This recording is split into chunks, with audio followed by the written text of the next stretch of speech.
Hello viewers, welcome to the Telugu report. This is Sanjaya Surya. This is Sahani. మరి నాటి ప్రధాన వార్తాంశాలు ఏంటో చూద్దాం.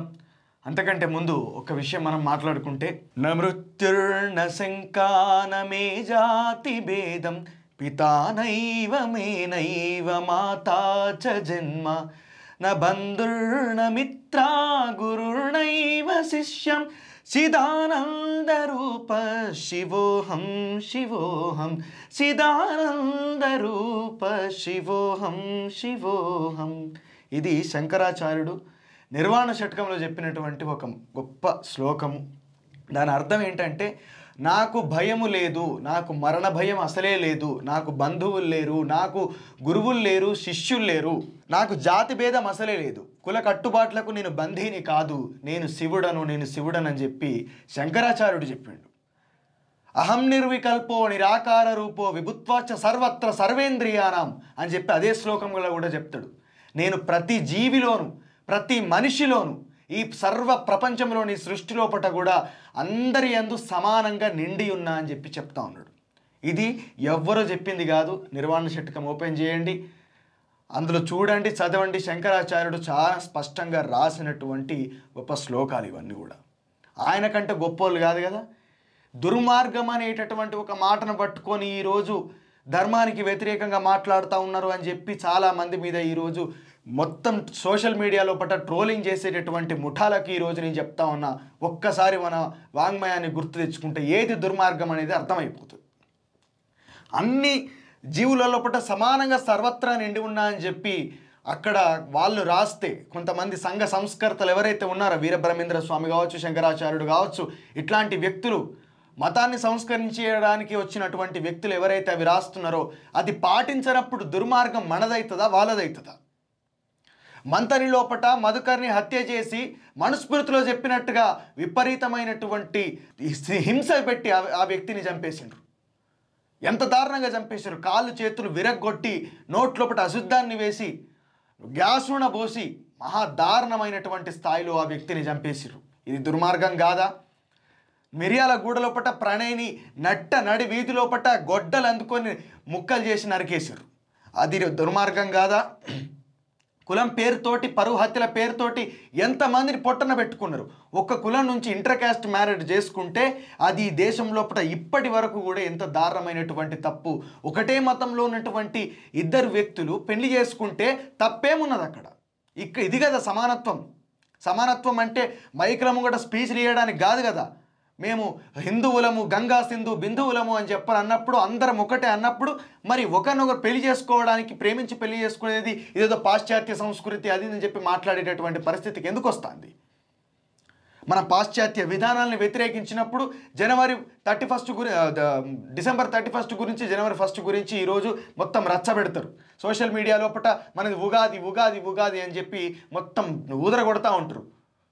వింటారు ఎవరైనా?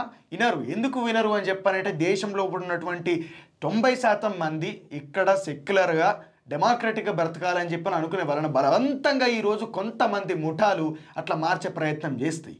నువ్వు నిజంగా పాశ్చాత్య సంస్కృతిని వ్యతిరేకిస్తే నువ్వు వాచు పెట్టుకోవద్దు, ఫోన్ వాడద్దు, కెమెరా వాడద్దు, అసలు ఈ దేశంలో తయారు కానటువంటి, ఆవిష్కరింపబడినటువంటి ఎట్లాంటి వస్తువును కూడా నువ్వు ఈ దేశం నీ నీడకు కూడా రానియద్దు. కానీ దేశం అన్నీ వాడుకోవాలి, అన్నీ చేయాలి, మళ్ళీ పాశ్చాత్య సంస్కృతిని వ్యతిరేకించాలని చెప్పి మాట్లాడాలి. ఇది కేవలం ఒక రాజకీయం. ఇది రెచ్చగొట్టేటటువంటి ఒక దారుణమైనటువంటి ఒక సైకలాజికల్ అల్గరిదాన్ని ఇట్లా సృష్టించి ప్రజలను పిచ్చోరి చేసే ప్రయత్నం చేస్తూ ఉన్నారు. ఇది తప్పు. ఇది మానుకోవాలి. కాదు సూర్య, వేణుగోపాల్ సార్ మీద అసలు ఆయనకున్నంత నాలెడ్జ్ ఈ ముఠాలకు ఉన్నాయా? అసలు ఆయన మనుస్మృతి ధర్మం గురించి ఒక 7 పార్ట్స్గా యూట్యూబ్లలో చెప్పిండు.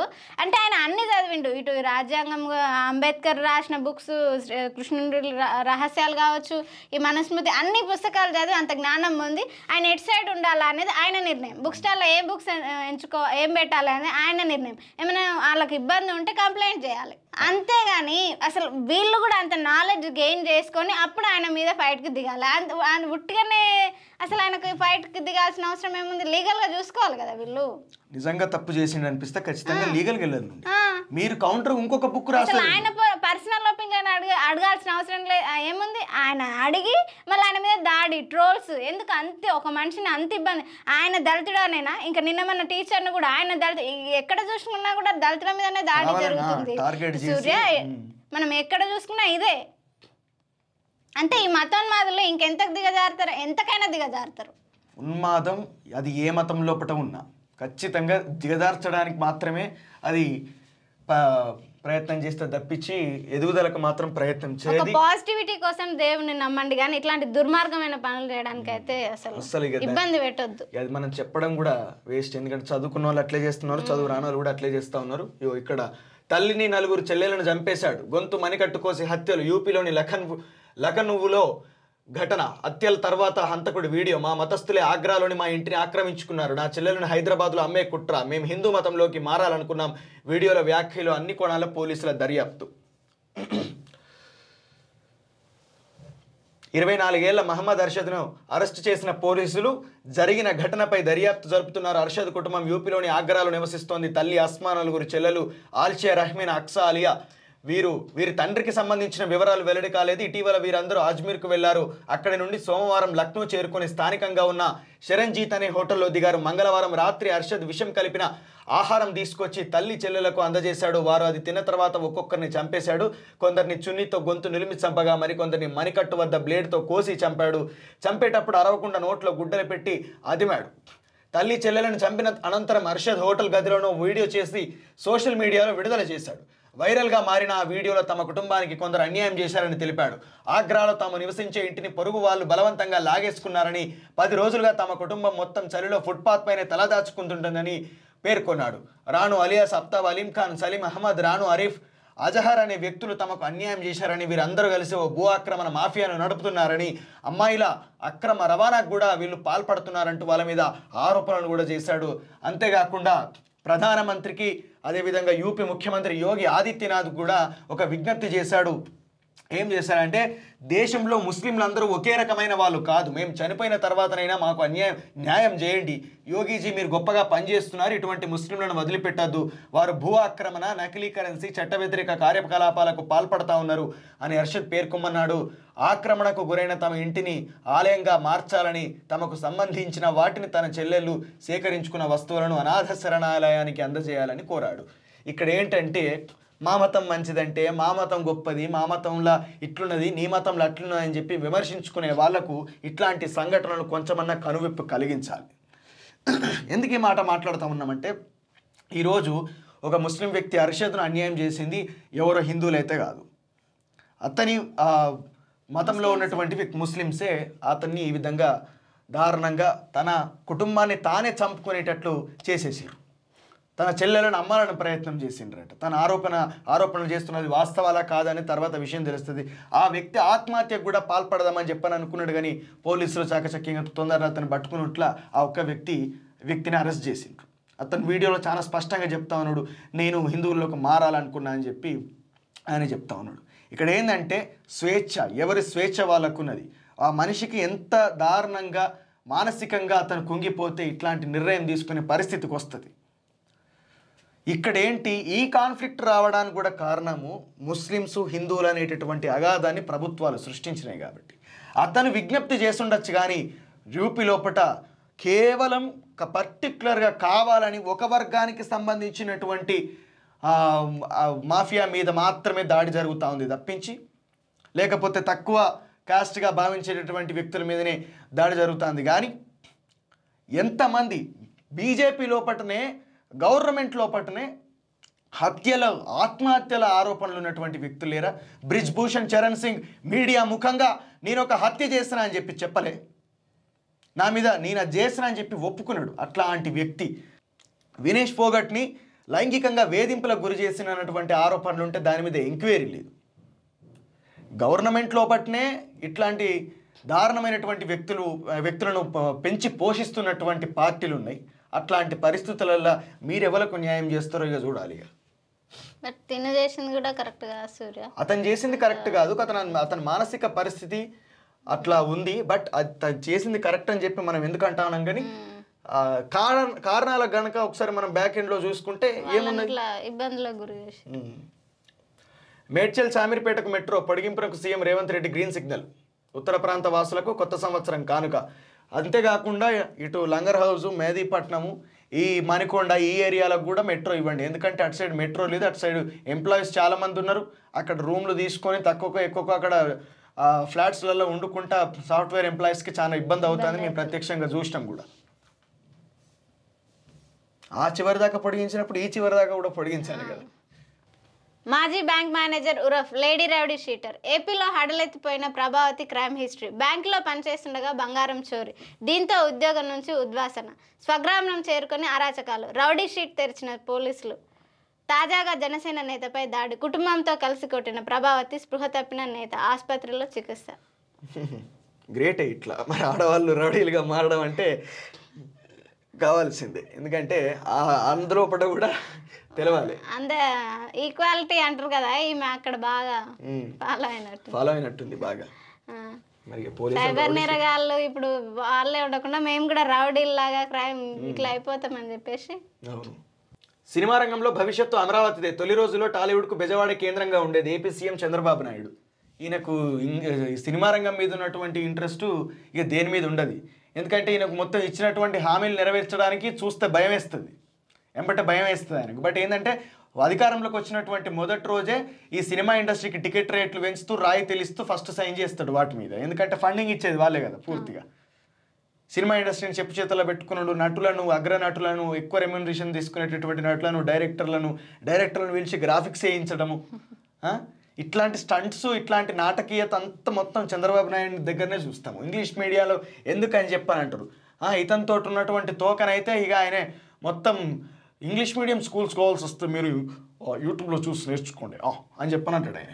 యూట్యూబ్లో చూసి మరి నీ కొడుకుని ఎందుకు తీసుకుపోయి ఓక్రిడ్జ్ ఇంగ్లీష్ మీడియం స్కూల్ వేసినావు అమెరికాలో? మీ వాళ్ళేమో ఆక్స్ఫర్డ్లో అమెరికాలలో చదువుకోవాలి, ఇక్కడ ఉన్నటువంటి పిల్లలు చదవద్దు, ఇక్కడ ఉన్నటువంటి పిల్లలు ఎదగద్దు. వీళ్ళు ఇక్కడ జూనియర్ ఎన్టీఆర్ ఇంగ్లీషు అమెరికన్ యాక్సెంట్లో మాట్లాడితే మా అన్నారు అబ్బా ఏం మాట్లాడుతాడు, అన్నకి ఇటువంటి ఇది అన్ని భాషలు వచ్చు, అన్నకు అన్న తోపు అన్న తురుము కాను. ఇక్కడ పిల్లలు ఎవరైనా బెండపూడిలో ఉన్నటువంటి 14 ఏళ్ల పాప ఇంగ్లీష్ మీడియం చదువుకుంటే అమెరికన్ యాక్సెంట్లో మాట్లాడితే ట్రోల్ చేసుడు. పేదవర్గం నుంచి వచ్చారు కదా వాళ్ళు. మరి పేదోళ్ళు మొత్తం కూలి పని చేసుకుంటుండాలి కానీ చదువుకుంటారు, తప్పు కదా వీళ్ళ దృష్టిలో. అంతే వాళ్ళ పార్టీ తెలుగుదేశం పార్టీ కాబట్టి ప్రజలు తెలుగు మీడియంలోనే చదవాలి. బట్ వాళ్ళు వాళ్ళ ఫ్యామిలీ వాళ్ళ మనవన్లు మనవరాళ్ళు మాత్రం ఇంగ్లీష్లో చదవాలి, ఇంటర్నేషనల్ చదవాలి. దారుణమైనటువంటి విషయం ఏమిటంటే ఈ టీడీపీ పార్టీకి చెందినటువంటి స్పోక్స్ పర్సన్స్ అందరూ అఫీషియల్ స్పోక్స్ పర్సన్స్ మీడియా ముంగటికి వచ్చి ఆ అమెరికన్ యాక్సెంట్లో మాట్లాడినటువంటి పాపం మీద ట్రోల్ చేస్తారు వాళ్ళు. ఎడారిలో భారీ సోలార్ వాల్, చైనా మరో అద్భుతం, 400 కిలోమీటర్ల పొడవు 500 కిలోమీటర్ల వెడల్పుతో ప్లాంట్, 100 గిగావాట్ల విద్యుత్ లక్ష్యం, ఇప్పటికే 5.42 గిగావాట్ల ఉత్పత్తి. ఇది ఒక్కటి చైనా దగ్గర నుంచి చాలా విషయాలు మనం నేర్చుకోవచ్చు. మన దగ్గర ఏం చేస్తారంటే అదాని ఏం చేస్తాడంటే భూములను ఆక్రమించి లేకపోతే ఉన్న అడవులను ఆక్రమించి వాటిని నరికేసి నాశనం చేసి ఇట్లాంటి ప్లాంట్లను ఏర్పాటు చేస్తాడు. ఎవరు? అమిత్ షా ఇట్లాంటి ప్లాంట్లను ఏర్పాటు చేసే ప్రయత్నం చేస్తాడు. దానికి అమిత్ షా అన్ని రకాల సహాయ సహకారాలు అందిస్తాడు. ఇట్లాంటి ఎడారిని ఏ రకంగా వాడుకుంటున్నారు వాళ్ళు, చైనా వాళ్ళు నేర్చుకోవాలి. మళ్ళీ ఇక్కడ ఏమన్నా అంటే మనకు చైనా నుంచి ఫండింగ్ వస్తుంది, ఇక్కడ నుంచే వస్తుంది మాకు. అనంత టైం చాలా costly bro. Ambani wrist watch ఖరీదు 22 కోట్లు. ప్రపంచంలో 3 వద్దే ఈ గడియారం అంట. అంటే ఇందులో ఏమన్నా కొత్త టైం చూపెడుతుంది అది? 22 కోట్లు పెట్టా, అంత కాస్ట్ గా నడుస్తుంది ఆయన టైం. ఎంత కాస్ట్లీ అంటే 22 కోట్లు పెట్టి ఎన్ని కుటుంబాలు సెటిల్ అయితే. 1 కోటి రూపాయల వరకు ఆస్తిగా ఉన్నటువంటి పరిస్థితి ఈ రోజు లోపల. జీవితాంతం కష్టపడితే ఒక్కొక్కరు ఇల్లు కట్టుకోవడానికి ఆ 1 కోటి రూపాయలు అనేది జీవితం మొత్తం 30-40 సంవత్సరాల సర్వీసు ఎంత వాల్యూ ఈరోజు చేతికున్నది అని చెప్పానంటే మరి నాది నేను 200 పెట్టుకున్న ఈ వాచ్ ఇంట్లో గదే టైం చూపెడుతుంది, అందులో గదే అసలే టైం లేదు. అట్లా కాకుండా అట్లాంటి పరిస్థితులలో మనం ఉంటే వీళ్ళేమో జస్ట్ అదంతా ప్రజలే కదా. ఇక్కడ ఇది విమర్శించడానికి వెక్కిరించడానికి కారణం ఏంటంటే ప్రజల సొమ్ము నీ దగ్గర ఎట్లున్నది, మన దగ్గర సంపద ఒక చోట కేంద్రీకృతం అవుతుంది అని చెప్పానంటే అది దోపిడీకి గురవుతుందని దోచి పెడుతున్నారు. మనకెందుకు ఇప్పుడు ఎవరైనా ఆలోచనలు కలిగేటటువంటి వ్యక్తులు, ఆవిష్కరించగలిగేటటువంటి సత్తా ఉన్నటువంటి వ్యక్తులు చాలామంది ఉన్నారు. బిజినెస్ చేయగలిగేటటువంటి వ్యక్తులు చాలామంది ఉంటారు. అందరికీ సమాన అవకాశాలు ఎందుకు రావు? మరి బజ్జీల బండి పెట్టుకొని నడిపిండు కదా వీళ్ళ తాత. బజ్జీల బండి పెట్టుకున్నోడు ఈ స్థాయికి ఎట్లా వచ్చే? మరి ఇప్పటికీ రావడానికి, ఆ స్థాయికి రావడానికి ప్రయత్నం చేసే కింది వర్గాల నుంచి వచ్చేటువంటి బీసీ, ఎస్సీ, ఎస్టీ ప్రజలు, ఈ దేశంలో 70% ఉన్నటువంటి ప్రజలు ఎందుకు గారు? మనోళ్ళు కూడా రోడ్ల మీద చాలా మంది టిఫిన్ సెంటర్లు అవి పెట్టుకుని మరి వాళ్ళు కావాలి కదా. మల్లారెడ్డి అవుతాడు, లేకపోతే ఆ బాదాన్ అవుతాడు, అంబాన్ అవుతాడు. చూడు మళ్ళీ ఇక్కడ ఏంటంటే ఇప్పటికిప్పుడు వీళ్ళు ఏదైనా ఫంక్షన్ చేసుకోవాలంటే మొత్తం సిమ్ములు రీఛార్జ్ పెంచేస్తారు. అంత దోపిడీనా. బాత్రూంలో విద్యార్థినుల దృశ్యాల చిత్రీకరణ. సిఎంఆర్ కళాశాల వసతి గృహంలో అర్ధరాత్రి దాటిన కొనసాగిన ఆందోళన. మేడ్చల్లోని కండ్లకోయ సిఎంఆర్ ఐటీ మహిళా వసతి గృహంలోని బాత్రూంలో దృశ్యాలను చిత్రీకరించారని బుధవారం విద్యార్థినులు ధర్నాకు దిగారు. వారికి విద్యార్థి సంఘాలు బాసటగా నిలిచాయి. నిందితులపై చర్యలు తీసుకుంటామని కళాశాల యాజమాన్యం హామీ ఇచ్చేదాకా ఆందోళన విరమించేది లేదన్నారు. కొద్ది రోజులుగా కొంతమంది బాత్రూంలో విద్యార్థినుల వీడియోలు తీశారని యాజమాన్యం దృష్టికి తీసుకెళ్లారు. వెంటిలేటర్ నుండి వీడియోలు తీశారని వార్డెన్కు తెలిపితే విద్యార్థులనే చులకన చేసి అసభ్యంగా మాట్లాడుతున్నారని ఆవేదన వ్యక్తం చేశారు. ధర్నా చేపట్టిన ఎలాంటి భరోసా ఇవ్వలేదని పేర్కొంటూ విద్యార్థినులు అర్ధరాత్రి దాటిన ఆందోళన కొనసాగిస్తున్నారు. విద్యార్థి సంఘాల నేతలు లోనికి అనుమతించకపోవడంతో గేటు బయటే ధర్నా చేపట్టారు. సెక్యూరిటీ గది అద్దాలు ధ్వంసం చేశారు. పోలీసులు వసతి గృహం నిర్వాహకులతో మాట్లాడి అందులో పనిచేసే సిబ్బందికి చెందిన 12 మొబైల్ ఫోన్లు, 5 వ్యక్తులను అదుపులోకి తీసుకుని విచారిస్తున్నారు. వీడియోలు సామాజిక మాధ్యమాల్లో వస్తే ఎమ్మెల్యే మల్లారెడ్డి బాధ్యత వహించాలని విద్యార్థి సంఘాల నాయకులు హెచ్చరించారు. ఇది చాలా దారుణమైనటువంటి విషయం. ఇది భయపడాల్సినటువంటి విషయం. ఇది చాలా ప్రమాదకరమైనటువంటి విషయం. వాళ్ళ భవిష్యత్తుకు సంబంధించినటువంటి విషయం. ఇట్లాంటి దుర్మార్గం ఇది అసలు ఎవరన్నా రియాక్ట్ అయితే కదా. ఇంత దారుణమైనటువంటి సంఘటన జరిగితే మరి ఏ రాజకీయ ఎమ్మెల్యే బయటికి రావాలి కదా, రోడ్ల మీద కూర్చోవాలి కదా. వచ్చి ఎమ్మెల్యే ఎక్కడ వస్తాడు? ఎమ్మెల్యే కేంద్రం ఏమైనా చేసింది అని అంటే కాంగ్రెస్ వాళ్ళు వచ్చి రోడ్డు మీద కూర్చుంటారు. స్టేట్ లో ఏమైనా చేసింది అంటే టీఆర్ఎస్ వాళ్ళు వచ్చి రోడ్ల మీద కూర్చుంటారు. బట్ దీని మీద ఎవరు మాట్లాడారు? ఇది దీంతో పోతే 4 ఓట్లు వాళ్ళ లైఫ్, వాళ్ళ కోట్ హక్కు లేదనా? న్యూ ఇయర్ కిక్ 1694 కోట్లు. ఇది వారం రోజుల్లో అమ్ముడైన లిక్కర్. 3 రోజుల్లోనే 927 కోట్ల మద్యం అమ్మకాలు. డిసెంబర్లో పుంజుకున్న సేల్స్. గత నెలలో 3805 కోట్ల బిజినెస్. మొత్తం గలపెట్టంతా లిక్కర్ లెక్కతోటే నిండేటట్టున్నది. అట్లే నిండుతాంది కూడా కావచ్చు. ఈ రకంగా ఒకటి ఏమిటంటే ఈ IMFL విధానం ఏదైతే ఉందో, ఇండియన్ మేడ్ ఫారెన్ లిక్కర్, మనకు దొరికేటటువంటి మద్యం అంతా కూడా IMFLే. ఈ బిజినెస్ అనేది విపరీతంగా పెరిగిపోయి ఈరోజు మొత్తం రాష్ట్ర వ్యాప్తంగా, దేశవ్యాప్తంగా లిక్కర్ మీద నడిచేటటువంటి ప్రభుత్వాలు చాలా ఉన్నాయి. అంటే మెయిన్ ఇన్కమ్ సోర్స్ అదే అయిపోయింది గవర్నమెంట్కు. మన తెలంగాణ అయితే చెప్పక్కర్లేదు. అట్లాంటి పరిస్థితికి తీసుకొచ్చింది ఏంటి? ప్రభుత్వాలు కదా. ఇక్కడ ఏ రకంగా ప్రభుత్వాలు దోపిడీ చేస్తున్నాయని చెప్పనంటే, నువ్వు లిక్కర్ అమ్మేది నువ్వే, లిక్కర్ అమ్మడానికి టైంను పొడిగించేది నువ్వే, ఆ టైం లోపల తాగి బయట వస్తా అంటే అక్కడ డ్రంక్ అండ్ డ్రైవ్ టెస్ట్ నిర్వహించి అక్కడ ఫైన్లు వేసేది నువ్వే, దాని నుంచి దోపిడీ చేసేది నువ్వే. అన్నీ నువ్వే చేసిన తర్వాత జనాలు ఏం చేస్తారు? జనాల్ని ఎట్లా అంటే ఆలోచించనివ్వకుండా, మేధాశక్తిని కోల్పోయే విధంగా మద్యానికి అలవాటు చేసి ఈ విధంగా ఆడుకునేటటువంటి స్థితికి దిగజార్చినటువంటి చరిత్ర ఎవరికున్నది? ప్రభుత్వాలకు తప్పించి. ఈ గత ప్రభుత్వం గురించి మొత్తం వాళ్ళు లిక్కర్ చరిత్ర వాళ్ళకుంది. అంటే చరిత్ర ఎట్లున్నప్పటికీ కూడా గతం నుంచి ఇప్పటి వరకు మద్య నిషేధం ఎన్టీఆర్ పెడితే చంద్రబాబు నాయుడు ఏమంటాడు? ప్యూర్ మద్యం ఇస్తాడట, నాణ్యమైనటువంటి మద్యం ఇస్తాడట, క్వాలిటీగా ఉన్నటువంటి మద్యం ఇస్తాడట. దాని ప్రచారం క్వాలిటీ ఎడ్యుకేషన్ గురించి మాట్లాడరు, నాణ్యమైనటువంటి తిండి గురించి మాట్లాడరు, నాణ్యమైనటువంటి విద్య గురించి మాట్లాడు. కానీ నాణ్యమైనటువంటి మద్యం గురించి పవన్ కళ్యాణ్ మాట్లాడతాడు, చంద్రబాబు నాయుడు మాట్లాడతాడు. ఇదేనా రాష్ట్రం ఎదగడానికి కావాల్సినటువంటి నిర్ణయం? తీసుకునేటటువంటి నిర్ణయాలు అవేనా? మద్యం పాలసీ, న్యూ మద్యం పాలసీ, లేకపోతే క్వాలిటీ మద్యం, ఈ మద్యం గురించి తప్పించిగా ఇంకొక విషయమే అవసరం లేదా? మద్యము మతం రెండు మత్తే. ఇవి ఈనాటి ప్రధాన వార్తాంశాలు. ఇలాంటి మరిన్ని అప్డేట్స్ కోసం తెలుగు రిపోర్ట్ ఛానల్ని లైక్ చేయండి, షేర్ చేయండి, సబ్స్క్రైబ్ చేయండి. Thank you.